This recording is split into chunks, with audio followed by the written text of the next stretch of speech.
Nagsisimula ang ating pelikula sa isang bilangguan sa Hong Kong, China. Ang Amerikanong ahente na si Tom Bishop ay nagkukunwaring isang doktor na nagpapatakbo ng vaccination program para sa mga preso. Isinasaksak niya ang isang electric cord na kuryente, at dahil sa pagsabog ay napandi ang lahat ng fuse sa main panel. Dinala nila si Tom sa isang side room, ngunit iniksyonan siya ng kanyang dalawang assistant bago pa dumating ang general at ang doktor ng bilangguan.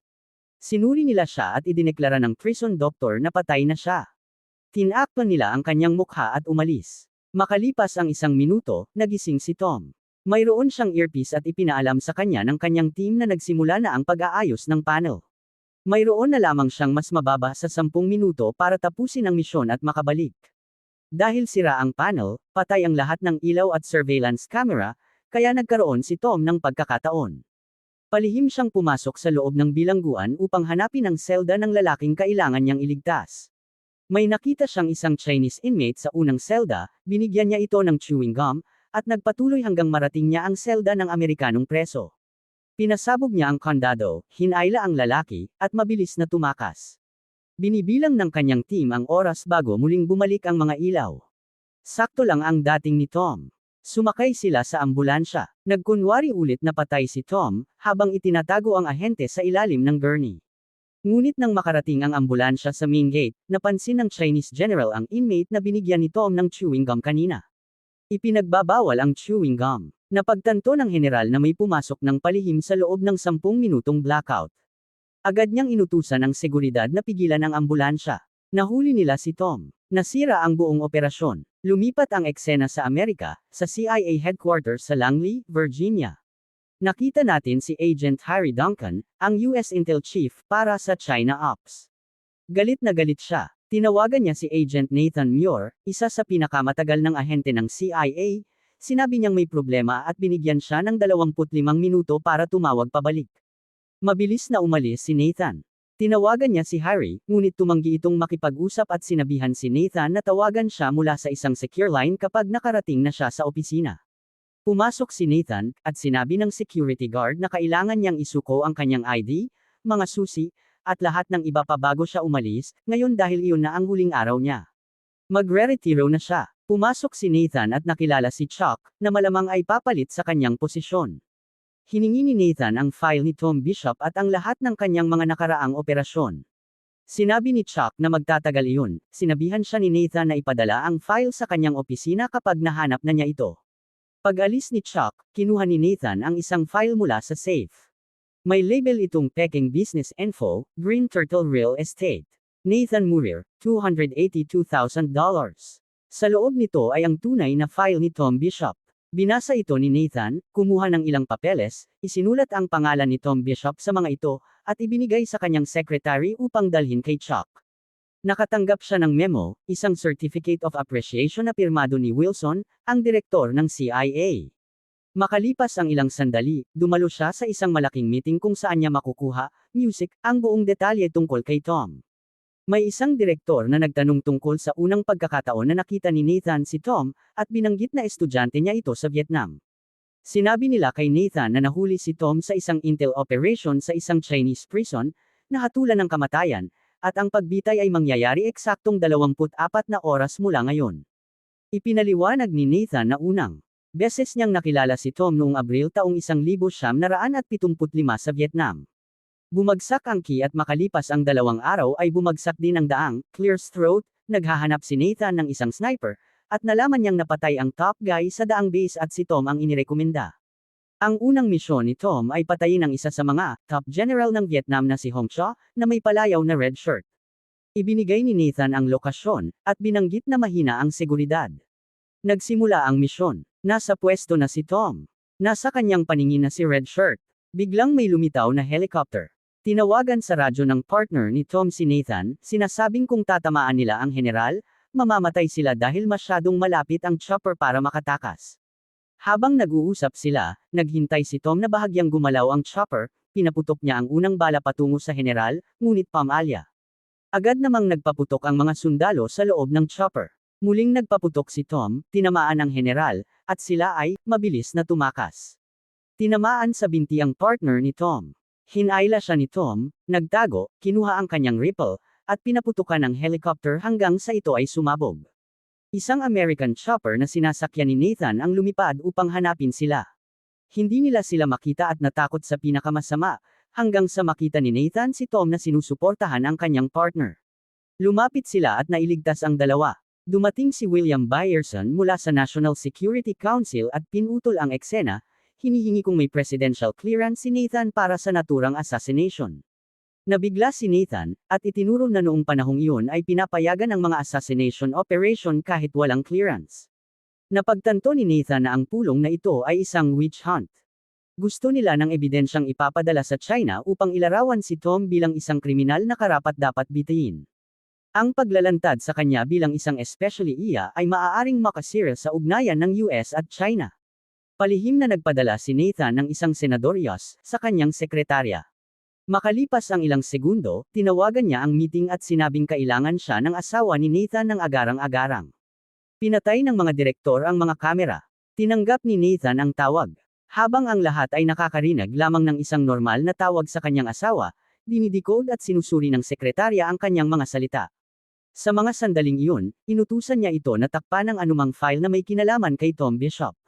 Nagsimulang maghanap ng isang balisa ang kanyang mga assistant ng mga file.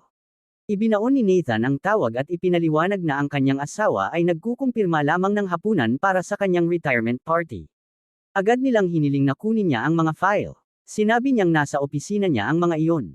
Pagdating niya roon, magulo ang lahat, na nagsilbing dahilan upang magpaliban habang siya ay naghahanap. Sinabihan niya ang kanyang sekretarya na mabilis hanapin ang numero ni Digger Gibson. Kitang-kita ang kaba ni Nathan, sinusubukang protektahan si Tom sa kanyang huling araw. Dahil naputol ang secure phone ni Nathan, ginamit niya ang opisina ng isang kasamahan at humingi ng privacy para sa isang lihim na tawag. Tinawagan ni Nathan si Digger Gibson at humingi ng pabor kung may kilala siyang sinuman, sa CNN. Bumalik si Nathan sa meeting. Tinanong nila tungkol sa pagre-recruit kay Tom, binanggit na siya ay isang Army volunteer noong 75. Sinabi ni Nathan na una niyang sinubukang akitin si Tom sa pamamagitan ng pagpapadala sa kanya sa isang misyon upang ihiwalay siya mula sa US, partikular sa West Germany, isang hotspot ng mga double agent sa spy wars. Kalaunan, natagpuan ni Nathan si Tom kasama ang kanyang ikalawang asawa na si Sandy. Inalok niya si Tom ng trabaho sa CIA. Gusto ni Tom na umuwi sa Amerika. Sinabi ni Nathan na kung pipiliin niyang bumalik sa California, kailangan niyang kalimutan na kailanman nangyari ang meeting na ito. Nagpasya si Tom na manatili. Tinuruan siya ni Nathan kung paano sundan ang isang tao nang hindi napapansin, kung paano mag-focus at unawain ang kanilang mga kilos, at kung paano kabisaduhin ang lahat ng tao sa isang lugar. Habang nagkakape, tinanong ni Tom kung kailan ang kanyang unang misyon. Sumagot si Nathan na iyon ay kapag sa tingin niya ay handa na si Tom. Tinanong niya kung may kilala si Tom sa gusaling malapit sa kanila. Sinabi ni Tom na wala. Sinabi ni Nathan na ang kanyang unang misyon ay umakyat doon at kumaway sa kanya mula sa kahit anong balkonahe. Naghintay si Nathan, humihigop ng kape. Makalipas ang ilang sandali, si Tom ay nasa isang balkonahe kasama ang isang matandang lalaking kamakaway ng kanyang tasa ng kape. Alam ni Nathan na handa na siya at mapagkakatiwalaan. Pumunta sila sa isang bar. Binigyan siya ni Nathan ng mahalagang payo. Kapag naligay sa panganib ang iyong buhay, kailangan mong umatras upang maiwasan ang paglalantad. Binigyang diin niya na dapat sundin ni Tom ang mga utos at ang plano. Ipinaliwanag niya na isasakripisyo ng ahensya ang isang ordinaryong tao upang maprotektahan ang sarili nito. May isang direktor na nagtanong tungkol sa Operation Rodeo. Lumabas si Wilson, pinahinto ang usapan. Napansin ni Nathan ang isang folder na may label na Sideshow Operation. Tinanong ni Nathan kung madali ba ang sideshow operation. Nagulat sila na alam niya iyon, ngunit sinabi ni Nathan na karanasan lamang iyon. Halata ang kanilang stress at alam ni Nathan na hindi sila humaharap sa isang madaling kaso. Nang bumalik si Henry, nagsalita si Nathan tungkol sa operasyon. Nagsimula ito dahil sa isang hindi kilalang especially iya sa East German Embassy matapos magkaroon ng pagtagas ng impormasyon. Tinanong nila kung ito ba ay Operation Katkura. Sinabi ni Nathan na oo. Nasa isang party siya kasama ang ambasador habang sinusubukang hanapin ang especially iya. Si Tom ay nagpapatakbo ng isang distraction operation. Ilipat si Agent Scheidt patawid ng hangganan mula East patungong West Germany. Nakita natin si Tom kasama si Scheidt. May dalawang sasakyang sumusunod sa kanila. Kasama ni Nathan si Katkara. Tinanong niya tungkol kay Patricia. Sinabi ni Nathan na iniwan siya ni Patricia para sa diborsyo. Nagulat ang mga direktor at tinanong kung sino si Patricia. Sinabi ni Nathan na siya ang kanyang ikatlong asawa.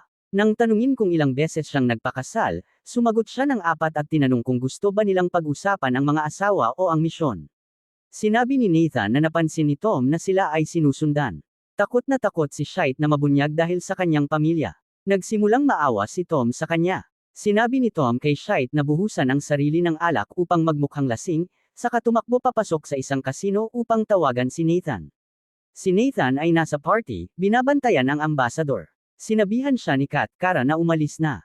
Sinabi niya na kailangan niyang manatiling malapit sa telepono. Sinabi niya na sinusubukan niyang ilipat ang isang tao patawid ng tulay. Hinalikan siya nito at umalis. Tinawagan ni Tom si Nathan at iniulat ang mga taong sumusunod sa kanila. Inutusan ni Nathan si Tom na iwan si Shite at hayaan itong tumawid ng tulay ng mag-isa. Tumutol si Tom, sinasabing maaari nila itong patayin. Iginiit ni Nathan na sundin niya ang mga utos. Nagmaneho pa si Tom ng kaunti, pagkatapos ay sinabi kay Shite na kailangan na niyang bumaba. Nagpapanag si Shite, ngunit pinilit siyang pababain ni Tom sa sasakyan. Pinanood ni Tom sa salamin, alam niyang tiyak na mapapahamak si Shite.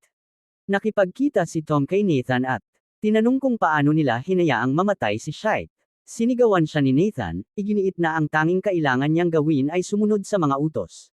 Hindi ang pagliligtas kay Shite ang plano. Ginamit si Shite bilang pain upang malaman kung sino ang nasa likod niya. Si Shite ay isang double agent para sa US at sa mga Soviet. Kung hindi iniwan ni Tom si Shite, pareho sana silang napatay sa tawiran. Hiniling ni Wilson ang file ni Kat Cara. Ipinakita nila ang mga litrato niya na patay na sa basement ng isang tavern, sa East Germany. Sinabi ni Nathan na iyon ay 2 buwan matapos ang operasyon. Tinanong nila kung nasa Germany si Tom noon. Pagkatapos ay sinabi ni Nathan, na lahat ng kasali sa operasyon ay naroon pa rin. Tumaas ang tensyon. Tinanong ni Nathan ang tungkol sa sideshow operation, pinahinto ni Henry ang recording. Tinanong ni Nathan kung bakit gusto nilang mamatay si Tom. Sinabi ni Henry na ang sideshow ay isang wiretapping operation sa mga tanggapan ng pamahalaan ng China at ang mga na-intercept ay puro tungkol sa kalakalan. Ipinaglaban ni Nathan na mas kailangan ng China ang kalakalan kaysa sa US. Iminungkahi niyang may tsansa pa silang makipagkasundo sa China at iligtas si Tom, ngunit ginulat siya ni Wilson. Hindi kasali si Tom sa wiretapping operation. Inaresto siya sa Suzhou Prison habang nasa isang rescue operation. Naputol ang kanilang usapan dahil sa breaking news mula sa Hong Kong. Kinumpirma nito ang pahayag ng China tungkol sa pag-aresto sa isang ahente ng intelihensya ng US.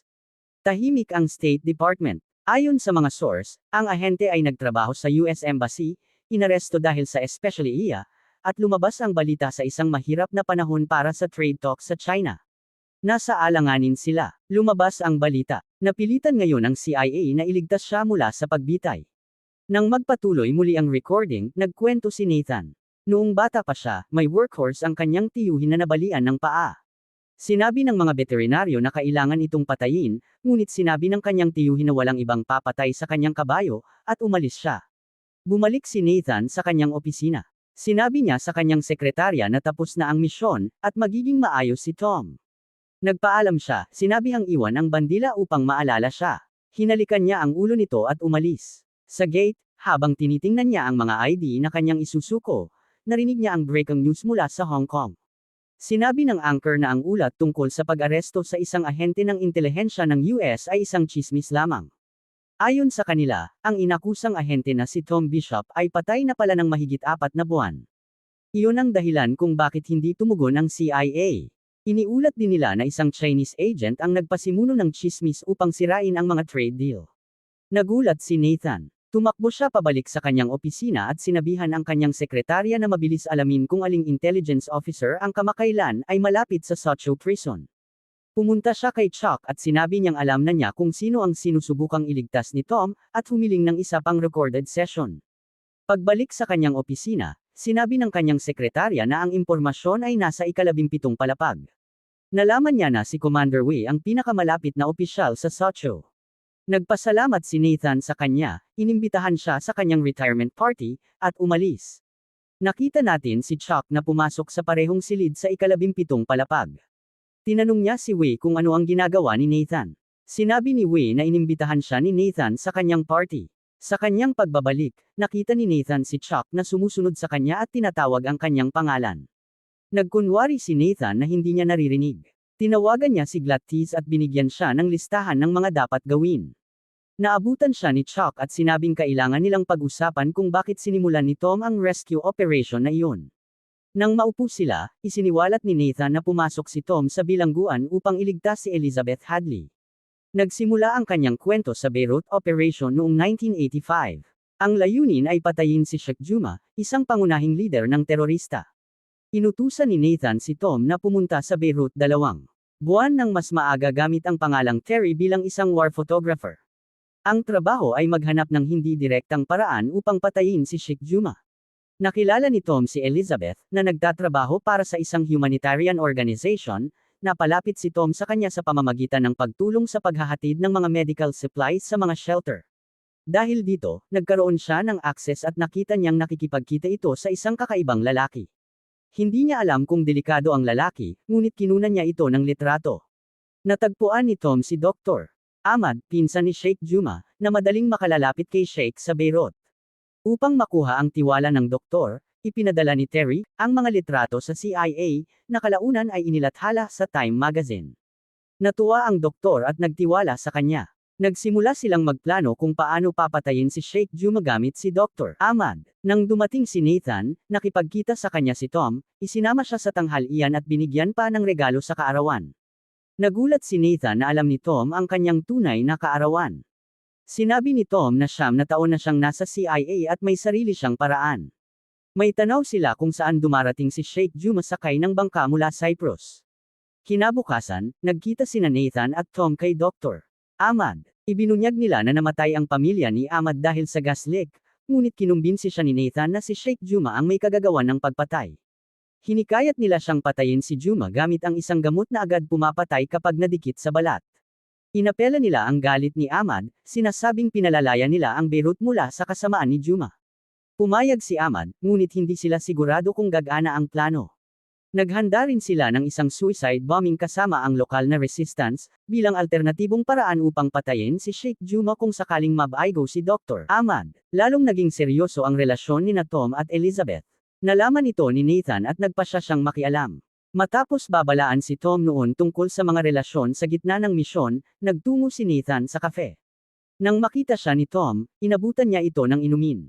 Tinanong ni Elizabeth kung sino si Nathan. Sinabi ni Tom na isa itong tao mula sa embahada na tumutulong sa passport paperwork.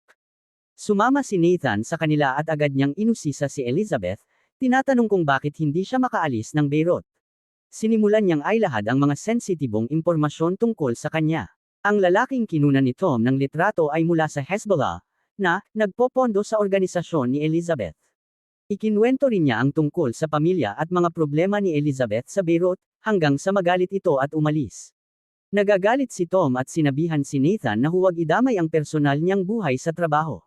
Sinundan niya si Elizabeth. Labis siyang nabalisa dahil alam niyang tama ang impormasyon ni Nathan. Tinanong niya ito at kinumpirma ni Elizabeth ang mga sinabi ni Nathan. Inamin niya na hindi siya makaalis ng Beirut dahil sangkot siya sa pambobomba sa isang gusali ng pamahalaan ng China sa London. Ang gusali ay inaakalang walang laman, ngunit mahigit 120 katao ang namatay, kabilang ang pamangkin ng Chinese Prime Minister. Tinanong niya si Tom tungkol sa tunay niyang pangalan. Tumanggi si Tom na sumagot at umalis si Elizabeth. Biyernes ang araw ng misyon. Habang naghihintay sila, sumiklab ang isang matinding labanan sa pagitan ng Druze at Hezbollah. Noong Huwebes, sinimulan ni Sheikh Juma na ihanda ang kanyang mga tauhan para umalis. Nagpasya ang resistance na hindi na sila makapaghihintay kay Dr. Ahmad. Dali-daling nagtungo si Tom sa refugee camp. Isinama niya si Dr. Ahmad at mabilis na umalis. Pinaputukan sila, na aksidente, ngunit hinailan ni Tom ang doktor at nakarating sila sa headquarters ni Sheikh Juma. Bago pa makapasok si Dr. Ahmad, sinimulan na ng resistance ang assassination. Isang suicide car bomb ang sumalpok sa pasukan. Pan ng explosibo ang sasakyan at gumuho ang buong gusali. Lumipas ang 1 linggo. Bumalik si Tom kay Elizabeth, sinabi ang kanyang tunay na pangalan, at muli silang nagsama. Nang dumating ang oras ng kanyang pag-alis, nakipagkita siya kay Nathan at sinabing kailangan pa niya ng mas maraming oras sa Beirut. Bumalik si Tom sa bahay ni Elizabeth, ngunit wala na ito, at iniwan lamang siya ng isang kakaibang sulat.